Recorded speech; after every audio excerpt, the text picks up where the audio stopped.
Hello and good morning, good afternoon, good evening, wherever you may be listening in internet land, and welcome to the MMA Show. In today's show, we'll be reviewing UFC 196, UFC Fight Night 82. It was originally planned as 196, but due to injuries to Cain Velasquez and then Fabrizio Verdum, it became UFC Fight Night 82. We'll be looking at UFC Fight Night 81, Anthony Johnson versus Bader, and we'll also be reviewing the Bellator 148 Daly versus Andy Urish, and also on that card was Ryan Couture. We'll also be looking at some news within the MMA world, looking at Benson Henderson signs with Bellator, and we'll be looking at the up-and-coming events for February and early March. So let's get started with, by the way, you can contact the show via email now via the email. The address is the MMA Show number 7. So that's THE, the MMA Show, SHOW, numerical 7 at gmail.com. The MMA Show 7 at gmail.com. Right, let's get to the first review of UFC Fight Night 82, Hendricks versus Stephen Wonderboy Thompson. Now, you may recall this was originally UFC 196, Cain Velasquez versus Fabrizio Verdum. Verdum obviously is the heavyweight champion. But 2 weeks before the event, maybe 2.5, 3 weeks, Cain Velasquez pulled out due to injury. This has happened before, unfortunately for Cain. And I think a day or 2 days later, Fabrizio Verdum pulled out with an injury. But the strange thing was that when Cain pulled out, the UFC announced that Stipe Miocic will take Cain's place, and the fight will be Fabrizio Verdum versus Stipe Miocic. And then that was all announced, and then everyone was saying, yeah, that's the main event. And then Verdum said he had an injury. The situation with Verdum, he said he had an injury, but then in the same breath he said if Cain was still fighting, he would have fought through his injury, which is obviously a contradiction. You either have an injury or you don't. And it didn't make things easy for himself because he had to go and explain, what he meant, etc., etc. And it did not look good. If he should have just said, I've got an injury as well, it's foot, back, toe, whatever, and that's the end of it. But to say, if Cain was fighting, then I would have fought through the injury. But surely if you can fight through it against Cain, you could have fought through it against Miocic. But maybe he didn't want to risk losing to Miocic. Possibly. But so he got a bit of flack for that, and he should have just left it as I had an injury. But the pay-per-view event got changed to a fight night, which is essentially free to air. Not quite free to air, you still need some cable access, or you need some subscription TV, but it wasn't pay-per-view. And that changed to UFC Fight Night 82. Johnny Hendricks versus Stephen Thompson. Now, it was a fairly surprising finish, I think, for most people. They thought it was going to be closer than this, but Stephen Wonderboy Thompson absolutely looked sensational. He had crisp striking, some real strange angles, some fantastic pinpoint single shots, and I think Johnny Hendricks either didn't have a game plan, or his game plan sort of blew out the window within the first 20-30 seconds, and he couldn't adjust, didn't know how to adjust. He just seemed to be in two minds. He was walking up to Stephen Thompson, trying to walk him down, and then when he got there, he didn't know what to do. And that's when Stephen Thompson was picking him off and making it look pretty easy. And obviously hit him with some real hard shots. The spinning back kick was pretty heavy in the sternum area, in the chest area. I think that knocked the wind out of Johnny Hendricks, and the strikes after that just got him to the ground. So a legitimate contender, Stephen Wonderboy Thompson, sorry. Johnny Hendricks, looked lean, looked in good shape, made weight quite easily, according to his interviews 2, 3, 4 days before the fight. But everyone was talking about the pre-fight weight cut, which was good, but no one really addressed the post-fight weight cut, meaning how will he feel on the night of the fight. I imagine, and I've heard reports that before his last weight cut debacle, when he was cutting weight quite easily or seemingly, he could come in 170 on the night before, and on fight night he could be 195, 200 pounds, which is ridiculous over a 24-hour period. But that's what some of these guys can do. But with his recent weight cut, where he was really strict, never ballooned over 190 in between fight camps, he came in at 170. He looked lean. Maybe on the night he was 180, 185. And did that have an effect on him imposing his strength, his size, his wrestling dominance? Because he did get Stephen Wonderboy Thompson on the cage, but you couldn't pick him up really, you couldn't slam him. I think one significant point was Stephen was pushing his right arm away, Johnny Hendricks' right arm, and he couldn't really get an underhook or grab the other side of the waist. So maybe Stephen thought, well, he's not so strong, and he resisted that takedown, and that gave him more and more confidence. And on the flip side, maybe Johnny thought, shit, I'm usually stronger than this, what's going on?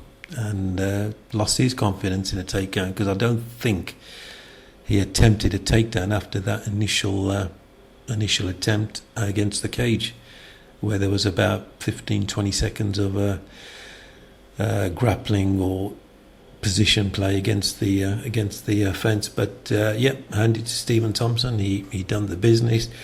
He done it in style. Does he deserve a shot at the title? I'm not so sure. Yes, he beat the number 2 guy, but he didn't beat the number 1 guy. So he maybe needs one more fight before he can really say, give me a title shot.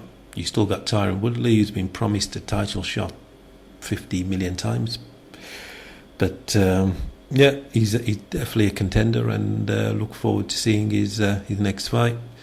Interesting to see where Johnny goes from here. He says he wants to fight again soon, which is good. Maybe he can adjust to this way of weight cutting, a new nutritionist, a new camp. Maybe it will take 6 months, 3 months to embed, and give him a chance to work out what's what, and sort of get a balance on this new way of eating, and new fight camp, new coaches, etc. The co-main event was Roy Nelson and Gerard Rosholt, and it wasn't the most exciting fight. With Roy, there's always a good chance there could be a KO, but 2 big guys, and Roy looked okay. He was moving pretty good. Rosholt was applying some pressure, but a win for Roy, and gets him back in the win column after his loss to Josh Barnett in Japan before Christmas.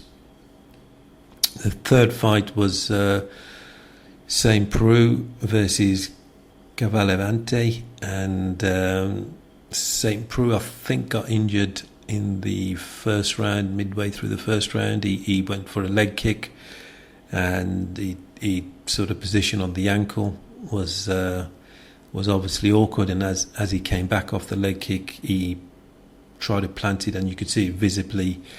It was buckling as he was putting pressure on, and he was visibly limping as well. I thought Cavalcante could have taken more advantage, been a bit more aggressive. He tried a few kicks on the injured leg, which seemed to work.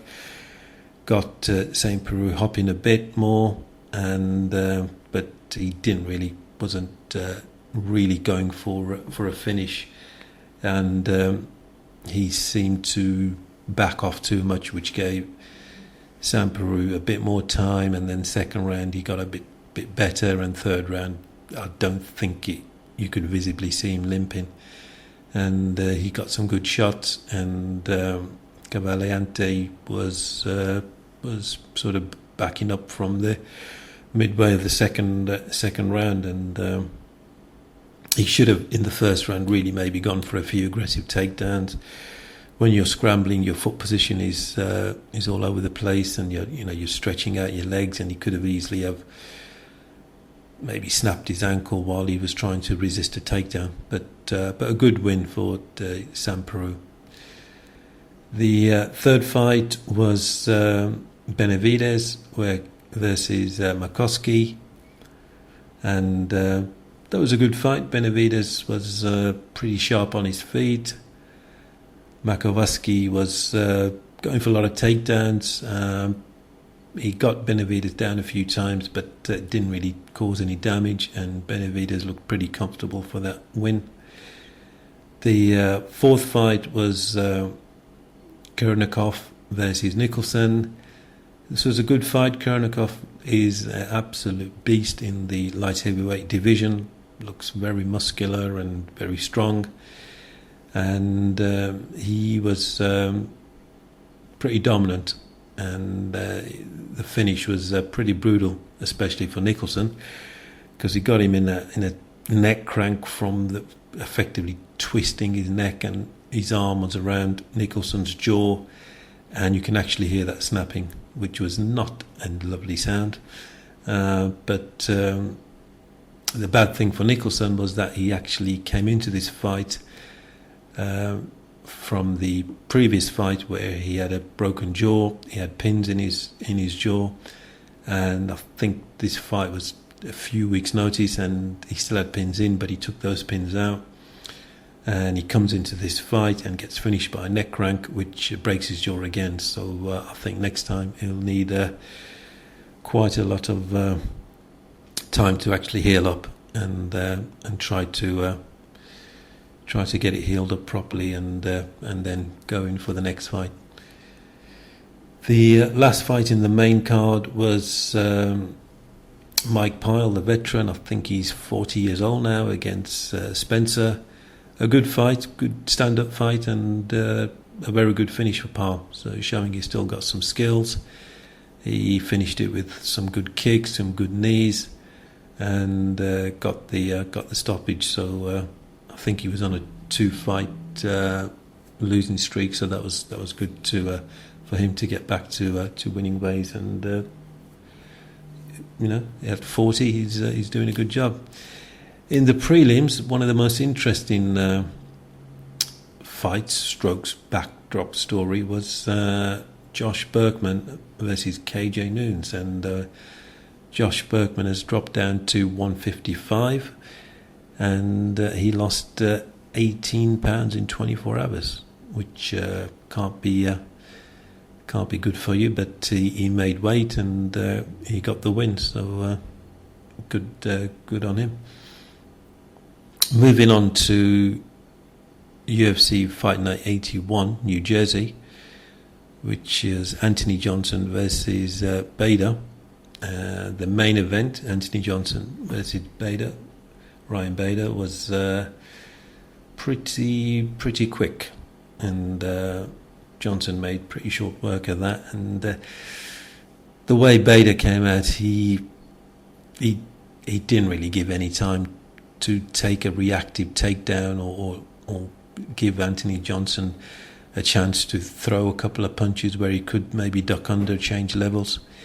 He obviously thought if Anthony throws 3 or 4 punches, it's only only takes one punch and you're out for the count. So it looked like Bader was really scared to take a punch, and within a few seconds of approaching the centre of the octagon, he went for a takedown.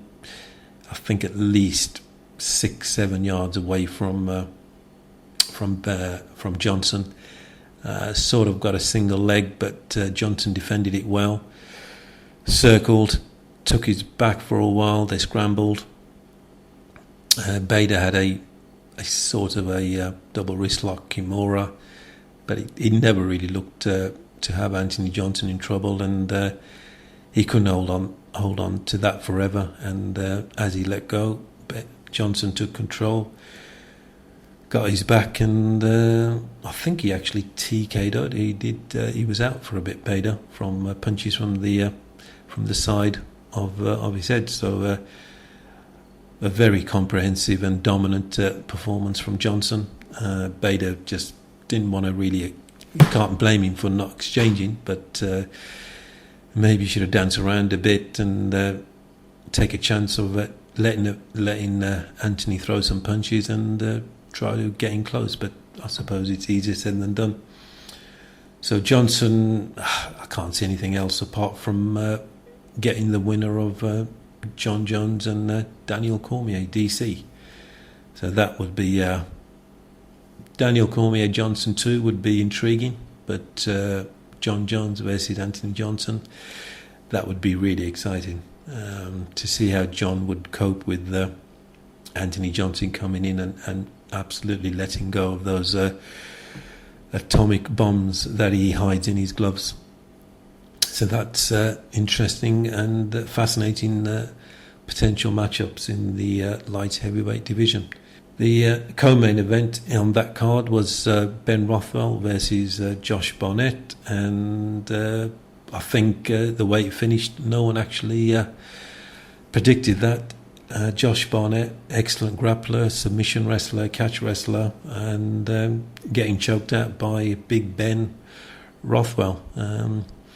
Strange style, Ben Rothwell. He sort of stands there almost square on, like a bear, with his palms out and sort of a little shuffle.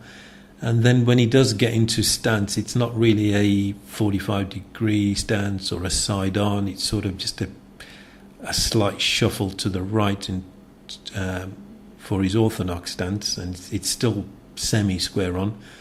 And then occasionally it's he switches southpaw, but it's not side on at all. It's still sort of square on, but he has the left foot slightly behind the right foot. So, but it's effective. He's got a good record. He's potentially one fight away from a title shot. Maybe get a title shot. Who knows? But impressive win for Josh Barnett. Yeah, I'm sure he'll fight again, but that must have been a shock to his system to get choked out. But the interesting thing is, this is the second time in 3 fights, I think, that he got the opponents up against a cage. The fight before Roy Nelson was against Travis Brown, and he had Travis Brown up against the cage. He has to do a double leg takedown, and then he got TKO'd by shots to the side of the head, sort of back of the ear. I think a few shots were at the back of the head, but anyway, he got KO'd while he was trying to take him down. In this fight, he went for a double leg, got stuck against the cage. Ben, with his long arms, reached underneath Josh's neck and had a double grip, meaning he could get both hands hooked, fingers hooked, and choked him out in there. And then he sort of went on the side of him and got his weight on top of that and cranked it. And 18 stone pressure plus is no joke. So you can't blame him for tapping. The third fight was Jimmy Rivera versus Alcantara, and that was a good fight. Jimmy Rivera is a bit of a live wire, bouncing about, and there were some good exchanges there. I think the right decision was made. And the third fight was Brian Barbera versus Sage Northcutt. Now, I think this is a bit unfair. Sage Northcutt got a lot of flack for tapping early. Yeah, it was a tap early from a half guard, but he was fighting at short notice at 170. He's a 155 pounder. He was fighting at short notice and a different opponent. The original opponent checked out, I think, a week or 2 weeks before the fight, and apparently he had a pretty bad cold. I think a week leading up to the fight, and this is the third fight in 2 months, in 3 months, so a pretty hectic schedule for a 19-year-old. So no, he looked good in parts. Sage Northcutt, good stand-up, fairly aggressive style.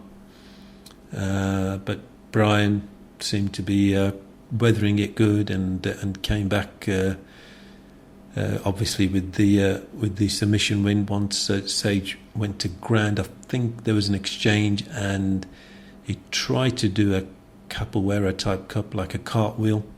He missed and he ended up on the ground. Then Brian Barbera went to ground, got top position, and eventually finished in half guard and applied the arm triangle choke. So I think where people, experienced grapplers, fighters, had a problem was that normally to get that tightness between the arm, get the opponent's arm against his own ear, and then across the jaw or across the neck, you sort of have to get inside position and walk in a clockwise or anti-clockwise position to create that tension, that torque against the person's upper arm and ear and neck and jaw region. And that's where you create the pressure as you're sort of walking, tightening it. It can be called a clock choke as well if you're moving and you get the tap. But this was in a straight half guard and just pressure from Brian's shoulder, and yeah, it looked good. The other significant wing, Tariq Safieddine beat Jake Ellenberger by unanimous decision. Good result for Tariq Safieddine. Another loss for Jake Ellenberger is, I think, he's lost 4 out of 5, but he's been on a pretty bad losing run since that stalemate of a fight between Rory McDonald, which was, I think, at that point seen as a contender for the championship, for the welterweight championship. It shows you how far Jake has unfortunately gone down the ladder, and he's lost a number of fights in the past 24 months. Moving on to Bellator 148, and the significant fight there was Britain's own Paul Daly, who does what he does with him. It seems to be immaculate ease. Knocked out Andy Urich, which was a vicious knockout as usual, and I think Paul calls it a face plant, and the guy was just out for the count. And you feel sorry for people who fight Paul Daly if they haven't got an excellent wrestling pedigree and ground game. They're just anticipating to be knocked out effectively. With Andy Urich, he was sort of playing patty cake with the right hand, trying to I think land before Paul got his punches in. But a few minutes of the first round, Paul landed a few punches, and it was good night for Andy Urich. And obviously Paul's wrestling defence has improved. He doesn't get taken down that easily, which means that if you don't take him down, you're going to be in trouble unless you can hit back just as hard. Now the entertaining thing after the fight, Josh Koscheck was in the crowd, and Paul let him know that he spotted him, and there was a few verbal jousting was going on between the two, and this sets it up nicely for Josh and Paul to fight at some point in 2016, which Scott Coker, the CEO of Bellator said it will happen this year as long as Josh stays fit. It will happen this year, so that should be a very exciting fight. Exciting fight in terms of the build-up will be exciting, and but will Josh try to wrestle in and take him to the ground, smother him, and try to finish him from there, which I think, if he's sensible, he will, and like he did in the UFC. The other significant fight was Pitbull versus Ryan Couture, obviously son of Randy Couture, and that fight did not end well for Ryan Couture. It was a vicious left hook from Pitbull that just totally sparked out Ryan Couture, and it was a straightforward KO. It was not a TKO, straightforward KO, and that was the end of that fight. So some good things happening in Bellator, and looking forward to some more fights from the Bellator card. Right, moving on to some news in the MMA world. Benson Henderson has signed with Bellator. He was a free agent after his last fight, and decided to sign with Bellator, which is this a sign of things to come? Could be. He was only, don't forget, he was only UFC champion 2 years ago, or the UFC lightweight champion 2 years ago. So he's still relevant, still significant, still a very much an active fighter in his late 20s, early 30s. He cited a number of things. I think probably comes down to money, but I think the Reebok deal, he said, was fairly significant in meaning the sponsorship is extremely limited. I think even if you're a title holder, it's $30,000, but certainly some of the more experienced guys are only earning $15,000.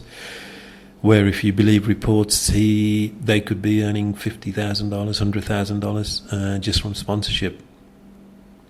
And I think he will get a pretty much an instant welterweight. I think he's going in at welterweight fight for Bellator, unless, of course, he wants a tune-up fight before that, which may be the wise thing to do. But yeah, so Benson Henderson signs for Bellator, and will be interesting to see what happens in 2016 as other fighters come up to the end of their contract, whether they go for free agency and see what happens. The other news that I think came out over the weekend was UFC 197, which is April the 23rd, is headlined by Daniel Cormier versus John Jones. Obviously, Daniel Cormier is the champion. John Jones was the champion until he had his problems. So this is a very, very exciting matchup for many reasons, not just for fight styles, but all of the baggage and the peripheral stuff that went on between Jones and Cormier in their first fight, the infamous brawl at the press conference, and the subsequent exchange of unpleasantries, shall we say, when they were on, I think it was on one of the Fox shows, and they thought the mic was off, and there were some pretty hardcore words said between them two. So again, like the Josh Koscheck, Paul Daly potential fight, the build-up may be just as entertaining as the fight. So looking forward to that. And the co-main event is another title fight, one of the heaviest weight classes, Jones versus Cormier.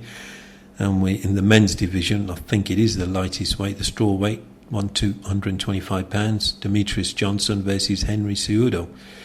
I don't think many people thought Cejudo would get a shot this quick, but he has. So Cejudo goes into this. He has a chance, but he's an Olympic gold medalist in wrestling. But I think Demetrius Johnson will have too many skills for him as an all-round martial artist, and I think he will do what's required. So, but a fantastic card nevertheless. Yeah, we touched on a bit earlier that Josh Barkman lost 18 pounds in 24 hours. He was saying I think he lost 7 pounds in one day and 11 in another day. So Thursday to Friday. Typically, if it's a Saturday fight, the weigh-ins are on a Friday evening. But he was saying he was doing saunas and obviously starving in himself and doing some vigorous cardio work. But he said he actually on fight night he was 180 pounds. So over after losing 18 pounds, he put on 35 pounds in 24 hours. So he was fighting at he put on 25 pounds. He was fighting at 180 pounds on fight night. Surely that can't be good for your body to go from one extreme to the other. But these fighters make sacrifices, and they seem to enjoy it. So he's cutting weight for his new division, lightweight. So hopefully he can do a bit better next time and not be so extreme, because it can't be good for your metabolism. It can't be good for your body balance, and obviously for your long-term health. But that was interesting. Now, looking at up and coming events for February and early March. On February 19th is Bellator 149. Now this is a one for all the original UFC fans, and one for the ages. Ken Shamrock versus Royce Gracie 3. Yes, you heard it. Ken Shamrock versus Royce Gracie 3. Obviously the first one in the first UFC, Royce Gracie won that via tap out. The second fight, I think, in UFC 5 was a draw. In those days, you could actually finish to a draw because of the time limit. So it's 1 to Gracie, 1 draw, and this is the potential decider. But it could be 1 each, or it could be 2 to Gracie, 1 draw. So there's obviously a nostalgia factor there. There's an interest factor that they're both massive names in UFC history or MMA history, and there's a certain amount of fascination. But they're both. I think Gracie's just under 50, Shamrock's over 50. So is the quality going to be there? Is obviously the athleticism is way below of what it was 20 plus years ago, but there's enough, I think, fascination there for a watch of to watch the show. On February the 20th is the One Championship Tribal Warriors, and on February the same day, February the 20th, is the World Series of Fighting, WSOF, is Moares versus Baharas. So Moares versus Baharas. Okay, moving on to what's coming up in the next show. We'll be reviewing Cerrone versus Oliveira. That's happening on UFC Fight Night, February 21st. There's also UFC Fight Night in London, and that's got an interesting main event. Anderson Silva versus Michael Bisping. Obviously, Bisping being the homeboy from England, and Bisping's already got some interesting and quite amusing stuff to say about Silva. But it'd be interesting to see how different Silva is from the Nick Diaz fight, and see if he's got some of his old rhythm back, his own timing back. And Bisping's obviously a very, very good kickboxer, so it could be a good stand-up war. And I don't think Silva will be looking to take Bisping down, because Bisping's one of those people that you can take him down, but it's extremely hard to keep him there. He's got very good technique in making space and escaping from a takedown. And on March the 5th, it's UFC 196, which was originally 197. It's Rafael dos Anjos versus Conor McGregor. So the current defending 155-pound champion, lightweight champion, versus the current featherweight champion, 145 pounds. So champion versus champion. So this has a lot of intrigue, not just because of the fighting styles, which differ quite a bit. So Dos Anjos, very good stand-up, very hard-hitting, hard punching, hard kicking, as he showed against Pettis and more recently Cerrone. Against McGregor's long-limbed, almost elastic type stance, and his angles and punching. So throws up a lot of things on how much weight McGregor's going to put on. Obviously, he has to make the limit, which won't be a problem. But on fight night, what will he actually be weighing? Will it slow him down? It'll make him stronger. Will he lose some rhythm? And the co-main event is the ladies' bantamweight championship, UFC bantamweight championship. Holly Holm, who KO'd famously Ronda Rousey last November, versus Miesha Tate. So Miesha Tate, a better wrestler than, well, Ronda's not a wrestler, but Miesha Tate has got a wrestling background and can take down people. But Holly Holmes did show some very good defense against takedowns. But as I said, Ronda Rousey hasn't got a wrestling background, so maybe the technique wasn't there to actually take her down. But Holly Holm can keep distance and obviously hits hard. So that is a very, very intriguing matchup, and I think that will be a very entertaining fight. I think it'll be explosive. I think there'll be a lot of exchanges, and Miesha Tate's got a lot of heart. So looking forward to that. And as a special bonus, we'll have a preview show of UFC 196 1 week before the event. So please look out for that, and hope you can join us. As I said at the start of the show, this is the MMA show. This is the second show. And if you want to get in contact with us for any helpful tips, things you want to see in the show, hear about in the show, the email address is the MMA Show 7, numerical 7, at gmail.com. So that's the THE MMA Show, SHOW 7. So SHOW, and then the number 7 at the end of that. That's all one word, the MMA Show 7 at gmail.com. And we'd love to hear from you, tips and suggestions, anything really. Just get in contact with us, and we'll definitely reply to you. So we hope you enjoyed the show, the review of UFC 196, which was 196, became UFC Fight Night 82, Johnny Hendricks versus Stephen Wonderboy Thompson. UFC Fight Night New Jersey, Anthony Johnson versus Ryan Bader, Bellator 148. And we've covered all the latest topic. Oh, one more thing before we go on news. CM Punk, the former WWE wrestler, will be making his debut against a fighter, Mickey Gall, that fought on UFC Fight Night Johnny Hendricks versus Stephen Thompson. He has a record of 2-0, and they will be fighting. I don't think a date's been set, but they had an awkward moment in the ring. It wasn't really a stare-off. They said a few words to each other, but it was more awkward than confrontational. But obviously that's got a particular interest. CM Punk, he'll bring some wrestling fans.